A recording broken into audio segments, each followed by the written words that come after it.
الرحمن الرحیم اللہم صلی علی سیدنا و مولانا محمد مبارک وسلم رب اشرح لی صدری ویسر لی امری واحلل عقدۃ من لسانی یفقہوا قولی۔ سامعین محترم، حضرت علی المرتضیٰ شیر خدا کرم اللہ وجہ الکریم، آپ کی عادت کریمانہ یہ تھی کہ آپ سلام میں پہل فرماتے، سلام میں پہل فرماتے، اور یہ میرے آقا کریم صلی اللہ تعالی علیہ وآلہ وسلم کا فرمان مبارک بھی ہے کہ سلام میں پہل کرنا اس کا بہت بڑا اجر ہے، اور اللہ تعالیٰ کے ہاں یہ عمل اتنا پسندیدہ عمل ہے کہ اللہ تعالیٰ جو شخص سلام میں پہل کرتا ہے جنت کے محل اس کے نام کر دیے جاتے ہیں۔ تو ایک دن ایسا ہوا کہ حضرت سیدنا ابو بکر صدیق رضی اللہ تعالی عنہ آپ تشریف فرما تھے، بیٹھے تھے، اچانک حضرت علی رضی اللہ تعالی عنہ تشریف لے آئے۔ تو آپ کی عادت مبارکہ یہ تھی کہ آپ سلام میں پہل فرماتے، مگر اس دن آپ نے سلام میں پہل نہیں فرمائی۔ تو حضرت سیدنا صدیق اکبر رضی اللہ تعالی عنہ آپ اٹھے، کھڑے ہوئے، اور آپ نے حضرت مولا علی پاک رضی اللہ تعالی عنہ کو سلام کیا، اور حضرت علی رضی اللہ تعالی عنہ نے آپ کے سلام کا جواب دیا اور مسکرائے، مسکرا کر آگے چلنے لگے۔ حضرت ابو بکر صدیق رضی اللہ تعالی عنہ کے دل کے اندر خیال آیا کہ ہو سکتا ہے کوئی ناراضگی ہو کہ آج آپ نے مولا پاک نے سلام میں پہل نہیں کی، مجھے سلام نہیں کیا۔ حالانکہ حضرت سیدنا ابو بکر صدیق نے پھر خود سلام کیا، سلام میں پہل کی، اور آپ نے مولا پاک نے سرکار نے جواب بھی دیا۔ پھر بھی دل کے اندر یہ خیال آتا رہا کہ ہو سکتا ہے آپ ناراض ہوں۔ کس بات سے ناراض ہو سکتے ہیں؟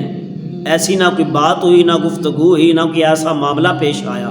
تو حضرت سیدنا صدیق اکبر رضی اللہ تعالی عنہ نے حضور کی بارگاہ کے اندر مولا پاک کی شکایت لگا دی۔ سرکار دو عالم صلی اللہ علیہ وسلم جلوہ فرما ہے، عرض کی یا رسول اللہ، آج حضرت علی رضی اللہ تعالی عنہ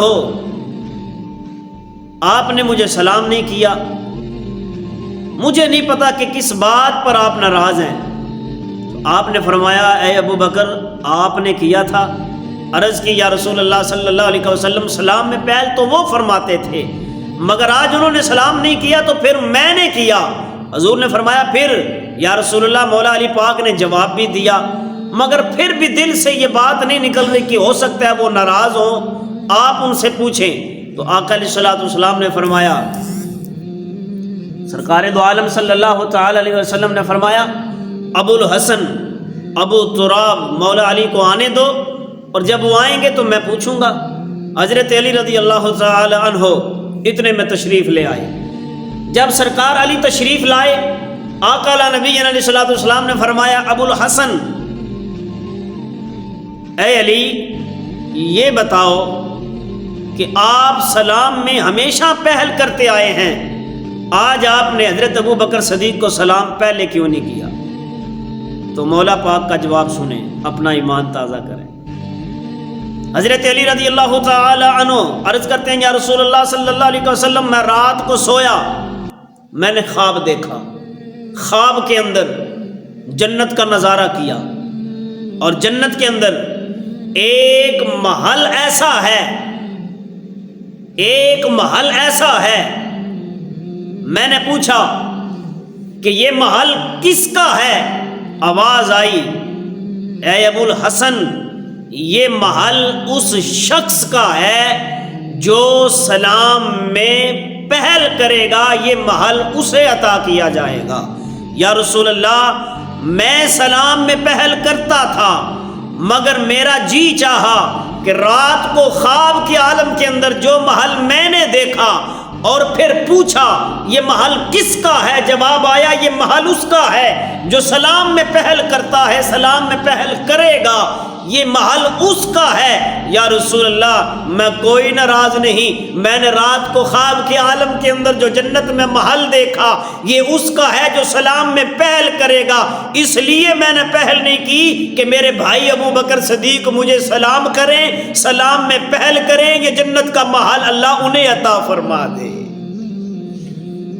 تو مولا پاک تو وہ ہیں کہ جو جنت کے محل حضرت سیدنا ابو بکر صدیق رضی اللہ تعالی عنہم وارضا پر قربان کرنے والوں میں سے ہیں۔ تو صاحب اس گھرانے کی محبت کا عالم کیا تھا؟ حضرت سیدنا ابو بکر صدیق رضی اللہ تعالی عنہ کے اہل بیت کے ساتھ محبت کا تقاضا کیا تھا؟ ظہر کی نماز کا وقت ہے، آپ نماز کے ارادے سے تشریف لا رہے ہیں، مسجد نبوی کے دروازے کے سامنے بچے کھیل رہے ہیں، ان بچوں میں شہزادہ امام حسن اور حضرت امام حسین بھی جلوہ فرما ہیں۔ ابو بکر صدیق قریب گئے، دونوں شہزادوں کو اٹھایا، اپنی گود میں لیا، سینے سے لگایا اور چہرہ مصطفیٰ، چہرہ حضرت امام حسن اور حضرت امام حسین کی زیارت کی اور دیکھا اور فرمایا اس میں تو چہرہ مصطفیٰ کا جلوہ نظر آتا ہے، میرے بھائی علی پر تو نہیں گئے، یہ تو آقا علیہ الصلوۃ والسلام کے چہرے مصطفیٰ کے جلوے نظر آ رہے ہیں۔ ان کی محبت کا تو تقاضا یہ تھا، ان کا تو عقیدہ یہ تھا، تو کون سے رستے پر چل پڑا؟ واپس آ جاؤ، ایسی عقیدت اپنا لو، ایسی محبت اپنا لو۔